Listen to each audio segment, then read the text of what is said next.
Hey there, this is Marissa Streit. I am the CEO of PragerU, and you are about to listen to a special edition of Fireside Chat with Dennis Prager. Those of us here at PragerU are continuing to do the very important work that we've been doing with him for over 10 years. We are educating millions of young people online. We have state partnerships to bring our content into schools and so much more. You can head over to PragerU.com to see the progress that we've been making. Also, I'd love to invite you to support our mission by donating to our 501c3. It is a nonprofit. Your tax-deductible donation will go to an institution of higher learning that actually shares your values. So enjoy your podcast, and thank you so much for all your support. Welcome to my home. I'm Dennis Prager. This is my home. This is as informal as it's not as informal as you can get. After all, I could be here in pajamas, but I don't wear pajamas, so I certainly couldn't be here. So it's really, really informal. I love this. A lot of people are watching, and that means a great deal to me because I really get a chance to talk from my heart and from my mind, because you have to do both in life. So anyway, welcome to my home. And maybe you'll get to see the bulldog or the basset hound at some point, but who knows. So listen to this. I just flew in from Australia. In case you didn't know, Australia is very far away. I just thought I would share that with you. It's from LA. You can take a nonstop. I gave a speech in Melbourne just the other day. And I went to Australia for 3 days just to give a speech. And I want to say something to the Prager Force people in Melbourne, Australia. Anyway, the flight is 16 and a half hours. So you sort of live on an airplane for all that time. That doesn't include the time you're on the ground. So you're on the plane about 18 hours. And thank God I don't go economy class. I have to admit it. At 6'4", that would not be possible, at least for me. Anyway, I'm really dedicated to these fireside chats, so that even flying in from Australia, I didn't want to go to bed. I wanted to be here to do this with you. And hi, everybody. By the way, before I go on with that, I want to thank publicly Steven Crowder of Louder with Crowder. I come home and I see a beautiful box of cigars awaiting me. I would love to read you the note, but I don't know. It was so warm and so filled with kind things that if I read it, it would sound like I'm boasting. But I would like to read it to credit him, not me. Anyway, Stephen, you are one good man, and thank you for that. There were members of Prager Force in Melbourne who wanted to come to my speech, but the problem was, and I really would have loved it, if I could have been decisive, of course I would have said yes. But I was the keynote speaker, but another speaker on the program was the Israeli ambassador to Australia. It was a speech to the Jewish community of Melbourne, Australia, for their annual big event. And he came from Canberra, the capital of Australia, to give a speech. And tragically, Israeli diplomats need a great deal of security for reasons that are obvious to everyone. And so if your name wasn't on the list way in advance, they didn't allow anybody to come in. So those of you Prager Force in Melbourne, thank you. I wish I had met you and you could have come to the talk. Okay, now that we got some of the preliminaries talked about, I think all the time, what would I like to open with? And I rarely open with things in the news. I sometimes do, but I don't feel a compulsion to do that this time. What I want to talk to you about, especially to those of you who are young, what does young mean? I don't know. Under 40, under 35, whatever you want to choose. It doesn't matter. The truth is, what I'm about to say, if you're under 70, it would apply. But it's particularly true for you who are young. I know you never thought of what I'm about to say. By the way, was that clear, or was my cigar eating up my words? Yes, it was. Okay. I'll bet 99% of you, whatever your religious conviction or no religious conviction, I'll bet you never thought of this. You are growing up in the most secular, the most irreligious, the most godless generation in recorded history anywhere on earth. We do not have records of a society that is as irreligious as the modern Western world. No religion, no God. They play no role. You go to secular elementary school, secular high school, secular college, secular graduate school. Most don't go to church or synagogue. It is a new world. Now, you may say, so what? That's fine. I'll deal with that in a moment. But at least be conscious of something, that this is new in human history. And it's true for the United States, which is, one moment, almost went out, which is the most religious of the advanced industrialized democracies. It's even true in the United States. Forget Sweden and Norway and many other countries, and for that matter, in some ways, in Asia as well.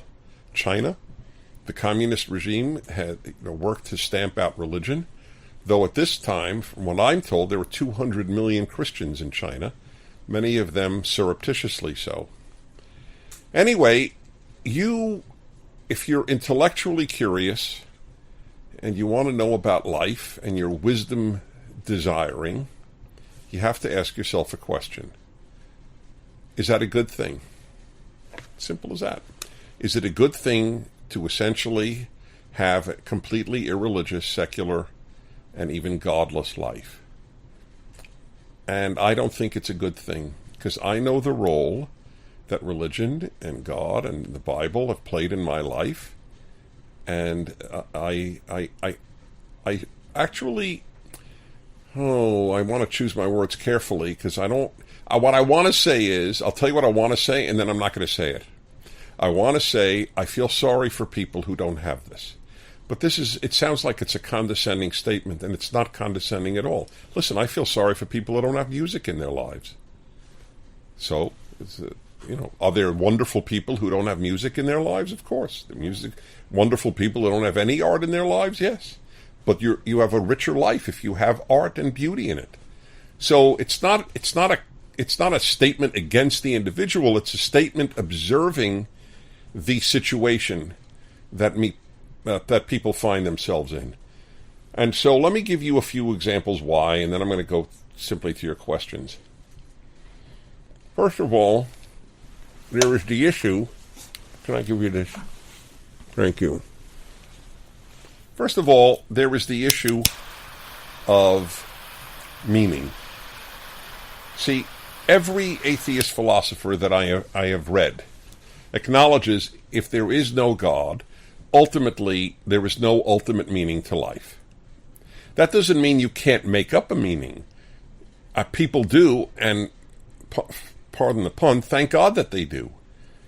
People make up all sorts of meanings to do well in their profession, to get ahead in life, to raise a family. These are all wonderful things. But in the final analysis, if we're only matter, and that's all we are. I was just reading, who was it? The great British genius, the physicist who had ALS. Stephen Hawking. Yes, Stephen Hawking. Thank you. She's 2 for 2. She gave me the cigar and took the cigar and came up with Stephen Hawking. So he just passed away. May he rest in peace. And may he realize he was wrong about there not being any God.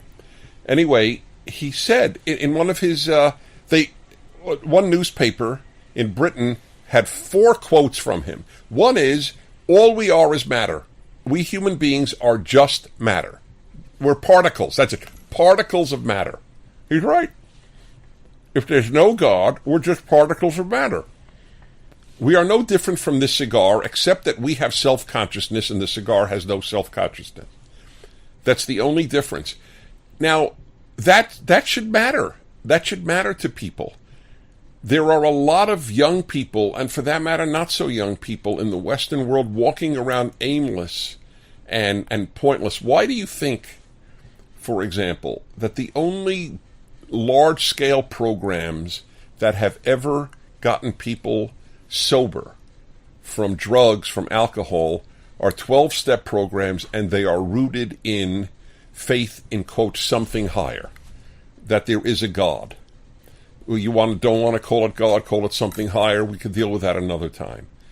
Because ultimately, that gives your life, in the final analysis, meaning. So this is a big deal. So what have we substituted? We substitute other things for meaning. For example, I'll give you one that may affect a lot of you young people. And I felt it when I was your age. A lot of my peers lived for basically one big thing, and that was to get into a good college. This is what gave their life meaning. Oh, I'll get into Stanford. Oh, I'll get into the University of Michigan. Oh, I'll get into Yale. Oh, I'll get into whatever the prestigious university, Duke, you name it, the Ivy League universities. And I always, even when I was a kid, and I never bought it, I didn't give a damn about my grades in high school. And it showed, by the way.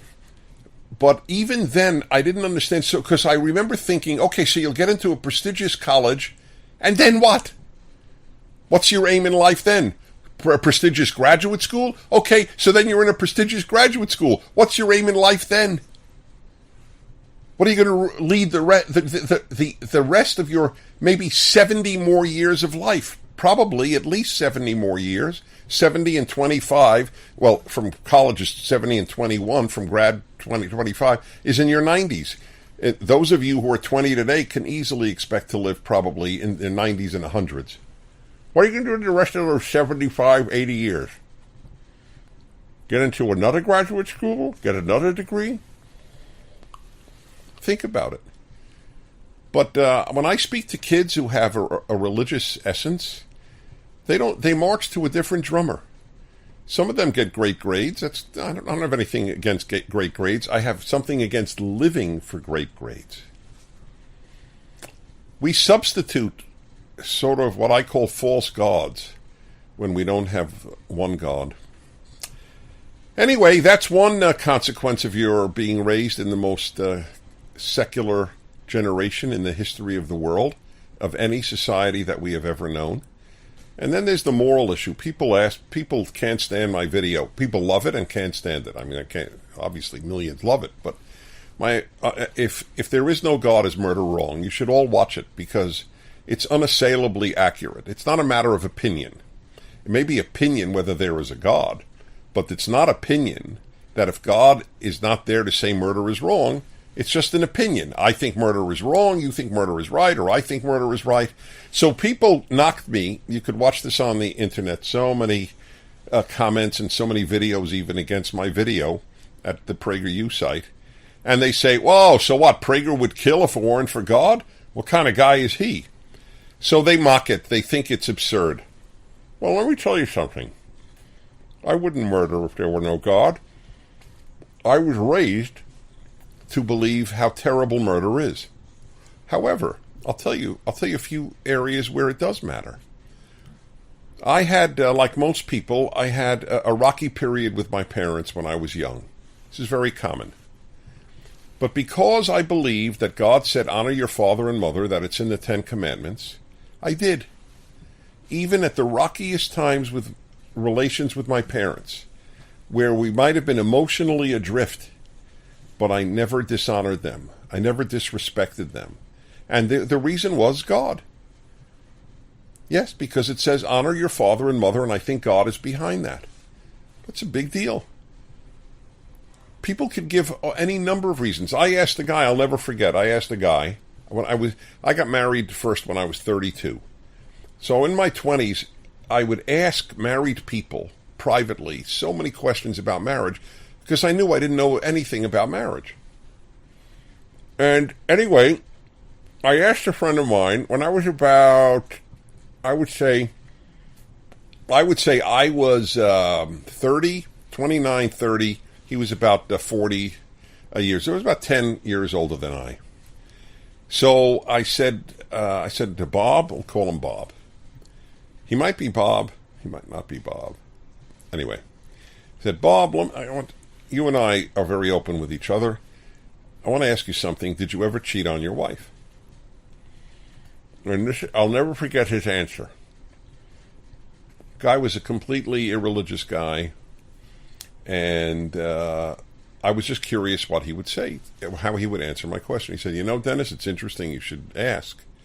As you know, I never pray. I'm an agnostic. I have no religious affiliation. But believe it or not, I have never committed adultery. And you know why? Believe it or not, Dennis, and he was almost embarrassed to say, because I actually think that God said, do not commit adultery. I think there may be a God who demands that we not commit adultery. Made perfect sense. Now, you'll say, oh, I don't need a God to tell me not to cheat on my wife or my husband.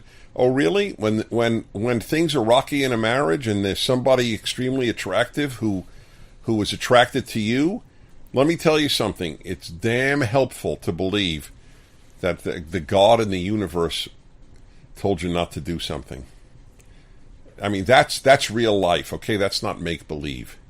The notion, I could do it without. Yes, there are people who do it without. I understand that. There are good atheists. I always acknowledge that. There are bad religious people. There are good atheists. But nevertheless, the addition of having a God who tells you how to be a good person is immense in one's life. So I think about that a lot. I'll give you one more example, again from the Ten Commandments. And can I have my book? I'd just like to mention it. This is coming out. I'm going to show it. This is the hardest thing. It's the second hardest was writing my book, Think a Second Time. Still the Best Hope, about American values, left-wing values, and Islamist values. And I hope you read it. But this is the work of my life. Teaching the first 5 books of the Bible, known as the Torah, all of my life from the Hebrew, and making sense of it so that people will understand. It'll give them a better life. So this is coming out in 2 weeks. It's gorgeously printed. And is this correct? Is it up nicely? And it's called The Rational Bible because I only use reason. I never ask people to take anything on faith. I have never promoted a book like this. And believe me, nobody writes a commentary on the Bible to get rich. I wrote this because I think it's so necessary. The Bible was the most important book in American history. And you can't deny that. Lincoln kept it. Lincoln didn't go to church, but kept it on his nightstand. Read it every day or every night. We've lost that. Why is it the wisest book on earth? Anyway, The Rational Bible, I really hope you'll get it. You can pre-order it at Amazon. Costco is even going to make it available, I'm very happy to say. So I'll give you one more example. One of the commandments is keep the Sabbath day. Keep the Sabbath day holy. That's really dead. The concept of the Sabbath in America and the West is totally dead. Sunday, Monday, Tuesday, Wednesday, Thursday, Friday, Saturday are the same thing. Let's just repeat. Whatever you do, there's no holy time, so to speak. So I have had Sabbath Friday night meals. In Judaism, Sabbath starts at Friday night and ends at Saturday night. And I have had a Friday night meal and a Saturday meal with people either at my home or at their home my whole life. I don't work. I don't broadcast on the Sabbath. I don't even read a newspaper because that's my work. I leave the world for a day, and it has saved my life. It is a source of incredible pleasure and meaning. Saturday afternoons, I have had Sabbath lunch, in other words, lunch on the Sabbath, with the same couples for about 25 years. We are truly like family. If we didn't think it was in the Ten Commandments, you think we'd get together every single week? We'd always find reason to be busy. I'm a busy guy. They're busy people too. Believing that God wants you to do X or Y or Z, that's a big deal in your life. So anyway, I just thought I'd open up today's Fireside Chat with that. I may be one of the only talk show hosts, people in the secular media, who does push religion like this, because I know the consequences of the death of God. They ain't good. You know what happened in Europe when Christianity died? We got Nazism and communism. God doesn't die easily or peacefully. Okie doke. Time for your questions on anything. And I should probably press a button. Okay, problem is, I need the owner. Which I can light up while we're looking for the owner. You did it? Yes. You're not even the owner. Okay, here's the book. Okay. So H-U-Y, how would that be pronounced? Hi? Hugh. Hugh? No. Isn't it an Asian name? Vietnamese. So, all right, whatever it is, hi. 17 years old, Melbourne, Australia, Prager Force. Hi, Dennis. I've been struggling. I wish I'd have met you. Hi, Dennis. I've been struggling with a moral dilemma. I'm a Buddhist, and I've recently met some missionaries that are willing to help me convert. I really want to convert, but the problem is my family is also Buddhist, and they don't want me to convert. What do you think I should do? This is a very heavy-duty question, and it applies to anybody converting from the religion of their family. And let me say at the outset, I completely sympathize with the feelings and emotions of your family. And there's no easy answer. Whatever this is, but here is a guideline. Since, after all, you're going to be converting to a religion that holds the Ten Commandments as divine, you've got to honor your parents. There's no asterisk that says honor your father and mother only if they're the same religion as you. You honor your father and mother if they're atheist, if they're Buddhist, if they're Shinto, if they're Muslim, whatever they are. That's just the way it is. So, for example, you partake, I think you should still partake, wherever possible, in the rituals with your parents, so that you show, I'm not leaving you. I'm accepting something else, but I'm not really leaving you. And perhaps that could be of some help in your conversion experience. I hope that helps. Jackson, 14, Winchester, Kentucky. Didn't I just ask you the other day, how come we don't get questions from Winchester? So I'm really happy to hear from you, Jackson. What's the most impactful thing young people can do in today's society to improve the world? Oh, boy. I have so many answers. The most important thing you can do is develop yourself into a good person. That's the most important thing you can do. See, the left has taught people that from the earliest age, the most important is to be out there demonstrating for some great cause. No. In America, it's a good country, America. We really don't need massive demonstrations. We and every other country in the world needs more than anything else, are you ready? Good people. That will make a good society is composed of good people. So making yourself into a good person, developing your character and your wisdom is key. You can't be good without wisdom. You can want to be good, but without wisdom it won't work. So that's what I would say. Next, Danny, 25, Amsterdam. Is that Amsterdam, Holland? Mm-hmm. Great. Prager Force in Amsterdam. Love to meet you. What should be perceived as true beauty in a woman? Okay. Well, first of all, I'm going to give you an answer you don't expect. And it's an important answer because I have been talking to young men and young women my whole life, since I was a young man. And this issue has come up a lot. So let's begin with true beauty is the same in men and women. true beauty is a beautiful person. If I say someone is a beautiful person, you don't think looks. You think character. Correct? So that's clear. However, and this is a painful however, but I would be of no use to you if I only told you things that aren't painful. Since the human being is physical, physical matters as well. I remember when I spoke, I directed a religious retreat center in my late 20s and early 30s. So I had kids, college-age kids, who were a little younger than me actually, come for a month at a time and study, in this case Judaism. But I spoke about a lot of things, happiness, meaning, sex, a lot of things. So I remember young women would say to me, because they felt totally free to ask me anything, just as you do, and I've always welcomed that.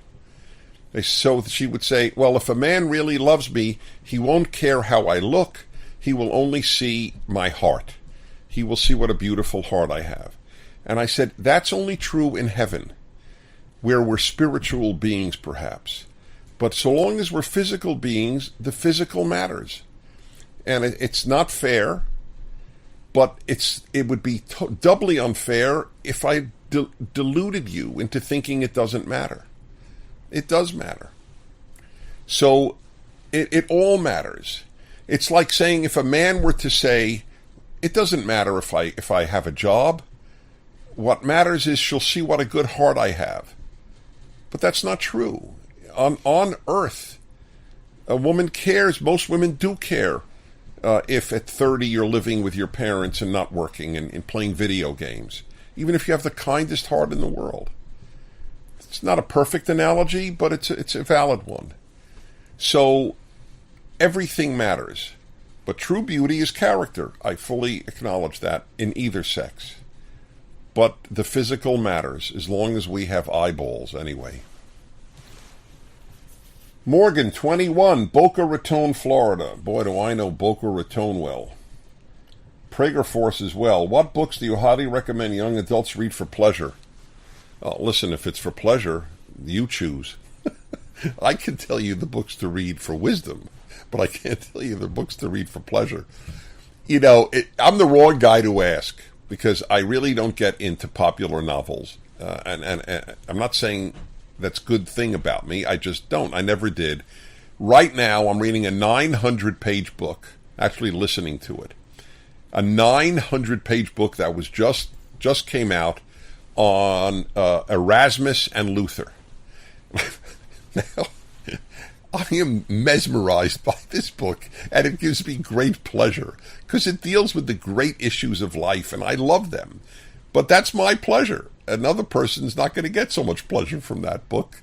They may read it, but they maybe because they feel they need to. So that's your choice.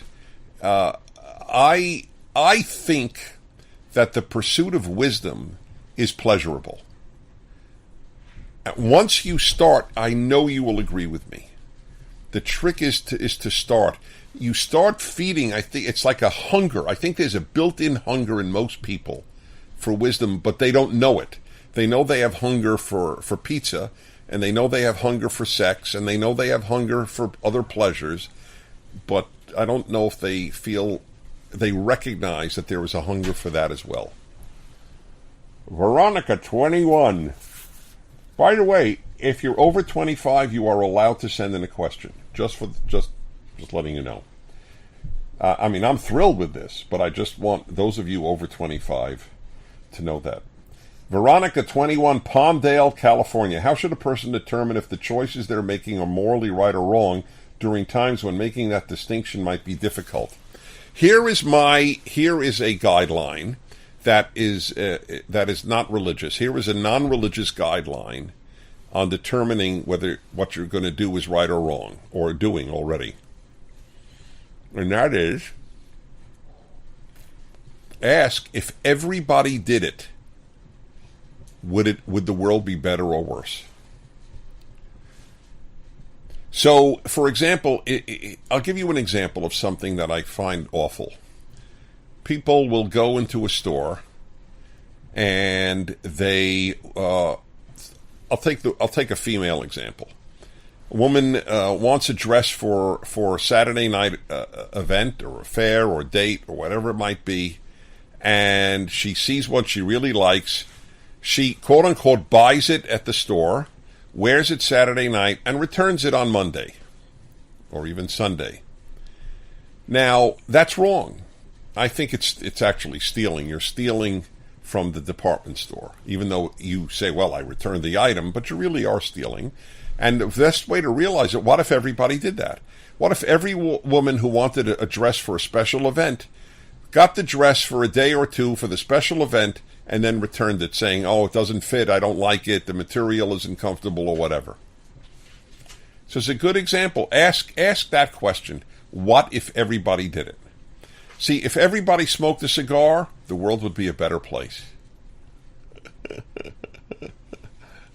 By the way, part of me believes that. I know that sounds bizarre.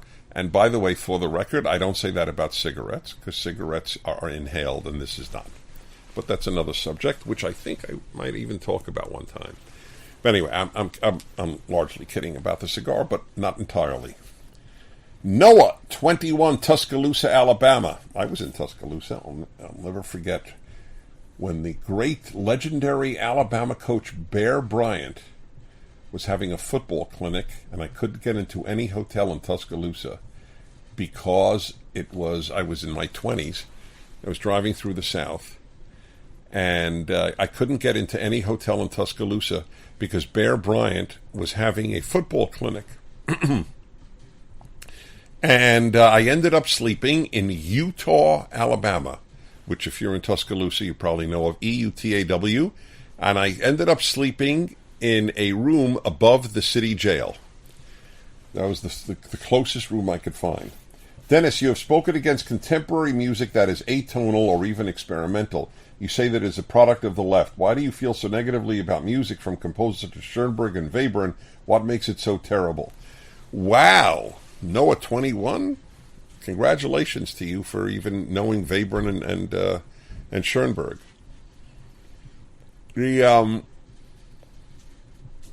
Schoenberg wrote, and so did Webern, they wrote some accessible, beautiful music. They're not the best examples. I know they did atonality. I agree with Leonard Bernstein about nothing. He is the greatest, he was the greatest popularizer of classical music when I was a kid in America. He was the conductor of the New York Philharmonic, a very famous classical musician. And he was a man of the left, and I didn't like a lot of his views. But on this issue, he said atonal music is an oxymoron. It's a self-contradictory phrase. And I agree with that. And by the way, the proof is the vast majority of people who love classical music don't like this music because it doesn't talk to their heart. Music can't only talk to your brain. Music has to talk to your heart, to your emotions. Does anybody cry at the end of an atonal piece? Well, sometimes I have cried at the end of atonal pieces, to be honest, that somebody would spend their time playing it. But, I mean, seriously, you get the chills from electronic music. I'm talking about classical electronic or the atonal music of some of these guys. It's like a substitute for passion. I tear up sometimes at the end of Beethoven's Ninth. Do you tear up at the end of atonal music? I would love to know. If there's no capacity to make you tear up or get chills, then music is not speaking to your heart, and it has to speak to your heart. I think to your mind as well. That's why I love classical. It speaks to both, but it has to speak to your heart. Ken, with 2 N's. Is that correct? 58. An elder statesman in Arizona. Lighthouses are special to me. That makes one of us. I'm just ribbing you. I used to collect lighthouse figurines like the one I've seen behind you in many firesides. Is that right? Oh, not lighthouse, just figurines. Yes. These are animals from all over the world. We have a lighthouse?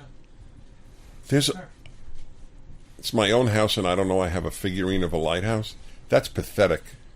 Thank God my wife isn't here. She'd be laughing herself silly. Whew.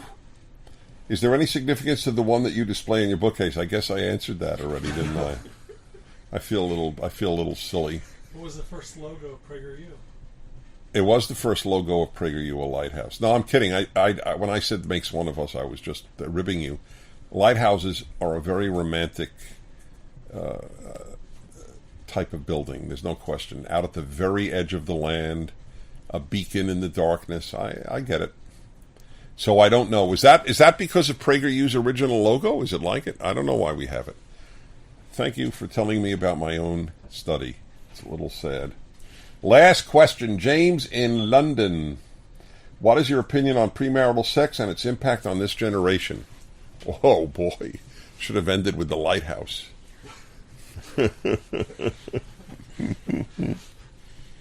Well, I got to light up for that one. Okay, I'll tell you. Are you ready? I don't know if this will... I think that my answer will please almost nobody.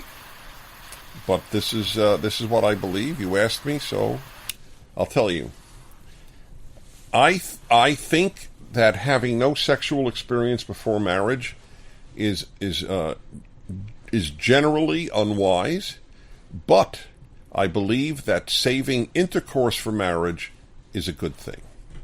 So I believe, in other words, too many people who have done nothing sexual prior to marriage have then found out that they're not compatible with their spouse sexually, and that's part of marriage. I'm sorry, it is. And if you haven't kissed somebody, or I don't know, is the word to make out, is that used anymore? Yeah, if you have never made out. Now, let me say quickly, I know religious Christians and Jews who have never done any of that. And and many of them have wonderful marriages, and God bless them. I'll use my own parents, who were Orthodox Jews. They dated for 4 years until they married, and then they were married for 69 years. My parents were a quintessential love affair, and both religious people. But my father, who was extremely open about sexual matters, which is why I am, I got that trait from him, may he rest in peace, because he just knew it's part of life. Why shouldn't it be talked about? There's nothing to hide. God made it. It's to be talked about. And he told them, my brother and me, the two children that he had, that my parents had, he said, your mom and I did everything except. That was the way he put it. And I bought that.